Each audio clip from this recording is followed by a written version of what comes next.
Bonjour à tous, Daniel Côté ici. Dans cette série de vidéos, je présente quelques idées clés sur la gestion des coopératives sur lesquelles je travaille depuis 30 ans. Dans ce quatrième vidéo, j'aborde plus spécifiquement le nouveau paradigme coopératif et la stratégie de fidélisation et d'engagement des membres. D'abord, voici un premier constat sur la loyauté.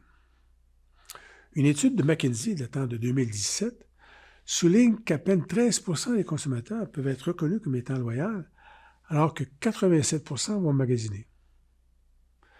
Parmi ce 87%, un deuxième groupe de consommateurs, 29%, est identifié comme étant des acheteurs vulnérables, qui ultimement vont rester avec la même marque.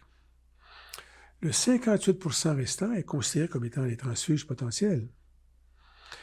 Dans un tel environnement, les entreprises et les marques compétitionnent férocement et le maintien des parts de marché s'avère de plus en plus difficile. La loyauté s'impose donc comme un repère clé dans le monde des affaires. Mais comment aborder cette question fondamentale de gestion de la loyauté? Le modèle que j'ai développé, résultat d'une démarche de recherche-action menée sur plusieurs années auprès de plusieurs coopératives, combine à la fois la pratique et la théorie. Voici les principaux apprentissages dégagés de cette démarche. Allant au-delà des approches fonctionnelles, principalement axées sur le marketing et la gestion des ressources humaines, l'approche globale privilégiée ici présente la loyauté comme une philosophie de leadership qui promulgue une gestion mutuellement bénéfique de la relation avec ses parties prenantes. Alors que la loyauté doit être intégrée à la stratégie de base de l'entreprise. Le point de départ nécessite de prendre en compte qu'il est impossible de gagner la loyauté de ses clients sans avoir celle de ses employés. Le développement d'une base de clients loyaux ne peut se faire à la marge. Il faut donc construire tout le système d'affaires autour de la loyauté client. Au cœur des conditions de succès se trouve un engagement constant des cadres seniors à constamment transmettre les valeurs et croyances au cœur d'une stratégie orientée client. Pour assurer le succès de la mise en œuvre de la stratégie orientée client, il est fondamental de développer un ensemble de pratiques qui assurent une grande cohérence axée sur la priorité au client dans le quotidien de l'entreprise. Le système d'affaires ainsi conçu doit intégrer des valeurs et principes fondamentaux, tels l'éthique et l'intégrité sans compromis, la confiance mutuelle, la transparence, la proximité avec les clients, l'intérêt véritable envers ces derniers avant, pendant et après les transactions, une proposition d'affaires à valeur ajoutée et la capacité de ravir le client. Ces éléments devront être intégrés à la vision stratégique et à la promesse client, également à l'ensemble des pratiques d'affaires, éventuellement transcender la culture de l'organisation.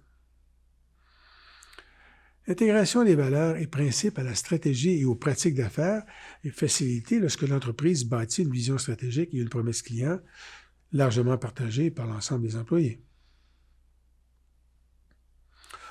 Au-delà de ces grands principes, la stratégie d'orientation client requiert une capacité de différenciation basée sur l'excellence opérationnelle et la capacité de répondre aux attentes des clients de manière consistante, sur la bienveillance opérationnelle et la capacité de placer les intérêts du client avant ceux de l'entreprise, sur la capacité de résoudre les problèmes qui peuvent survenir pendant et après le service, ainsi que sur une compétence supérieure relativement à la sensibilité du marché et l'établissement d'une liaison client, facilitant l'identification des attentes et exigences des clients.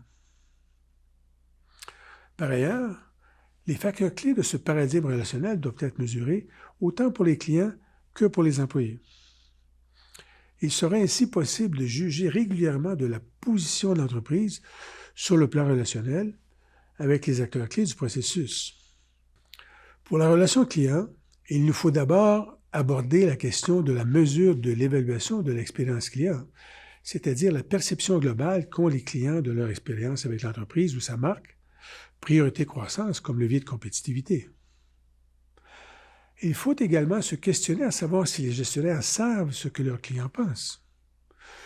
Une étude de 70 000 entreprises dans le cadre de l'indice de satisfaction de la clientèle, l'American Consumer Satisfaction Index, montre que les gestionnaires ne comprennent généralement pas les clients de leur entreprise de deux façons importantes. D'abord, ils surestiment systématiquement le niveau de satisfaction et l'attitude de loyauté de leurs clients. De plus, la compréhension des conducteurs, antécédents de cette même satisfaction client, et leurs effets relatifs sur celle-ci est insuffisante. Ce manque de compréhension a des incidences importantes alors que les entreprises qui ont les écarts les plus faibles entre leur perception et celle de leurs clients montrent un taux de satisfaction de leur clientèle significativement supérieur. Par ailleurs, la simple mesure de la satisfaction s'avère insuffisante pour juger de la position de l'entreprise sur ces marchés. Pour mieux cerner la performance de l'entreprise en matière de satisfaction, il faut chercher à expliquer la part de portefeuille détenue par une entreprise, c'est-à-dire la portion du budget qu'un consommateur consacre à un produit et à un service donné, ce que peu l'entreprise mesure. Pour ce faire, la satisfaction doit être mesurée en termes relatifs par rapport aux principaux concurrents. C'est le rang qui compte. Un dernier thème qui s'avère de plus en plus important est l'engagement client. Selon les résultats d'un sondage d'opinion de la firme Gallup, il est estimé que lorsqu'un client est pleinement engagé, il en résultera un gain, un premium, de 23 % relativement à cette même part de marché allant à l'entreprise. Gallup mesure l'engagement des clients à l'aide de 3 questions. Cette entreprise tient toujours ses promesses. Je suis fier d'être client de cette entreprise. Cette entreprise est parfaite pour les personnes comme moi. Pour la relation employée, nous devons analyser la qualité de l'environnement interne, l'attitude des employés envers leur travail, leur perception quant à la capacité de l'organisation d'exécuter et livrer une proposition d'affaires de haut niveau, etc. Par ailleurs, la prise en compte des moments de vérité est importante. De quoi s'agit-il et pourquoi parler de moments de vérité? Voici quelques aspects à considérer. D'abord, la nécessité de voir et comprendre les enjeux et défis de la loyauté du point de vue des employés, ce qui est important pour eux dans ces démarches, et comment se mériter leur loyauté. Repérer les points d'équilibre entre les loyautés personnelles, collectives et organisationnelles. Aborder le besoin de gérer les attentes des employés, mais également de sensibiliser l'équipe de gestion à des blocages potentiels vécus, exprimés par ses employés. Crédibiliser la démarche pour accroître les probabilités du succès alors qu'un climat de confiance est requis. Questionner l'alignement perçu par les employés entre le geste et la parole chez l'équipe de gestion. Un diagnostic sur les moments de vérité s'avère donc crucial pour accentuer les chances d'une implantation réussie en regard d'une stratégie centrée sur la loyauté. À ce stade-ci, plusieurs thèmes clés ont été abordés, mais au-delà de la satisfaction, qu'en est-il de la loyauté? Aborder la question de la loyauté uniquement sous l'angle satisfaction-insatisfaction est insuffisant. Le modèle des attentes est utile pour comprendre la satisfaction et insatisfaction du client, mais moins pour comprendre les réactions davantage chargées émotivement que sont le ravissement et l'outrage. Dans ce contexte, nous pouvons mieux comprendre que les consommateurs soient essentiellement ambivalents en matière de loyauté envers une entreprise et qu'ils passent à la concurrence facilement pour un meilleur prix, une meilleure localisation, etc. Pour mieux comprendre les enjeux de la loyauté, au-delà de la satisfaction, il faut prendre en compte 3 besoins de base des consommateurs: la sécurité, la justice et l'estime de soi. La prise en compte de ces besoins requiert que nous considérions le client d'abord comme une personne, ensuite comme un consommateur. Les personnes s'efforcent de satisfaire à leurs besoins de base à un niveau plus fondamental et convaincant que de simplement répondre à leurs attentes à titre de consommateur. Le client à titre de consommateur verra satisfaire ses attentes, alors que ce même client, vu comme une personne, va chercher à répondre à ses besoins fondamentaux et ainsi améliorer son bien-être. Au point de vue de la sécurité, une personne cherche surtout à organiser sa vie autour de ses acquis, à la maîtriser, les posséder, ce qui lui permet, en retour, de se sentir en sécurité. En ce qui a trait à l'estime de soi, le sentiment d'être utile, d'avoir de la valeur, de se sentir en contrôle et d'avoir le sentiment d'être compétent sont au centre de nos préoccupations pour satisfaire ce besoin. Pour le besoin de justice, la personne va considérer le besoin d'être traitée équitablement, ce qui requiert la prise en compte de la réciprocité entre le client et l'entreprise, alors que cette dernière reconnaît trop peu l'investissement que les clients lui consacrent en temps, en argent, en effort. L'échec de répondre à ces besoins peut conduire à un sentiment d'outrage, alors que les satisfaire peut ravir le consommateur. Un client outragé ou ravi n'aura pas la même attitude ambivalente. Alors qu'un client outragé va certainement passer à la concurrence, le client ravi est beaucoup plus susceptible de devenir loyal, même de se transformer en apôtre. Contrairement aux résultats relatifs à la satisfaction, le ravissement a montré des effets importants sur les variables psychologiques et comportementales des clients. Par exemple, les entreprises qui ravissent leurs clients sont capables de créer des liens émotionnels, des souvenirs plus forts, des niveaux de fidélité plus élevés. L'engagement, la volonté de payer, le bouche à oreille. Il demeure toutefois essentiel de répondre aux besoins des clients en ce qui a trait à leurs attentes. Maintenant, qu'en est-il de l'impact d'une telle stratégie sur la performance des entreprises? Une étude récente, basée sur les données provenant de l'American Consumer Satisfaction Index, qui fournit des résultats annuels de satisfaction client à partir de données d'enquête pour environ 300 des plus grandes entreprises aux États-Unis, dans 45 industries distinctes, aurait permis de démontrer l'impact substantiel d'une gestion optimale de la satisfaction de la clientèle.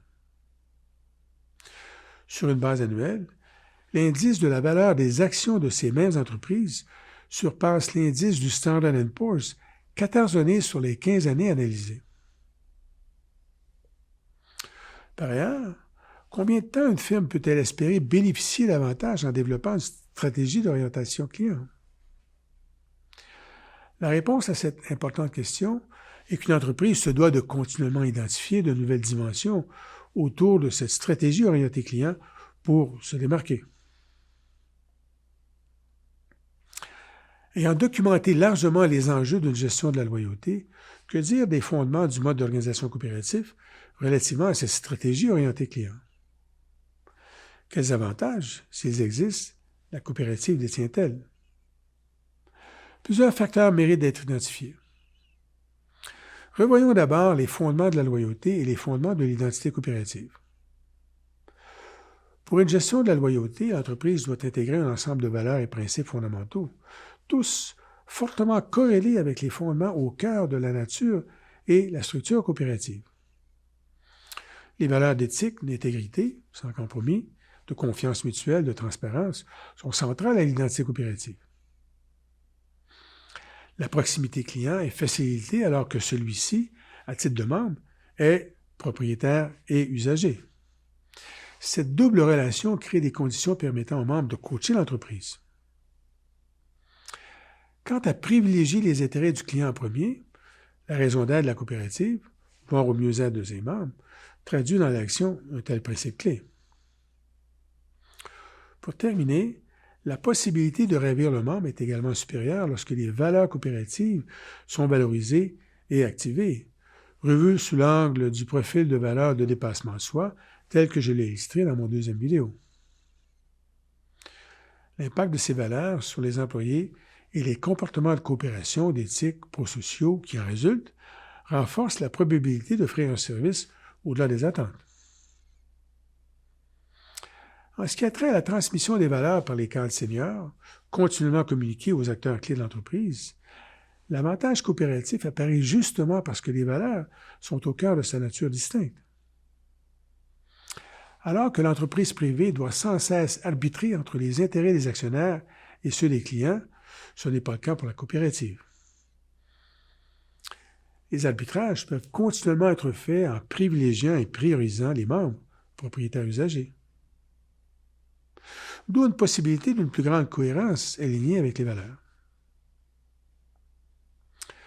Finalement, la coopérative offre davantage de potentiel de répondre aux besoins fondamentaux au-delà des attentes. Les besoins fondamentaux tels la sécurité, l'estime de soi et la justice sont tous intimement liés au concept de propriété psychologique que j'ai présenté dans mon 3e vidéo. L'arrimage très net entre les fondements de la propriété psychologique et les fondements du mode d'organisation coopératif permet donc d'avancer l'idée que la coopérative peut satisfaire ses besoins en développant un tel sentiment. Elle sera donc plus à même d'aller au-delà de la satisfaction vers la loyauté. Donc, la coopérative peut développer une position soutenable, basée sur la loyauté, au-delà des conditions nécessaires, via le nouveau paradigme coopératif.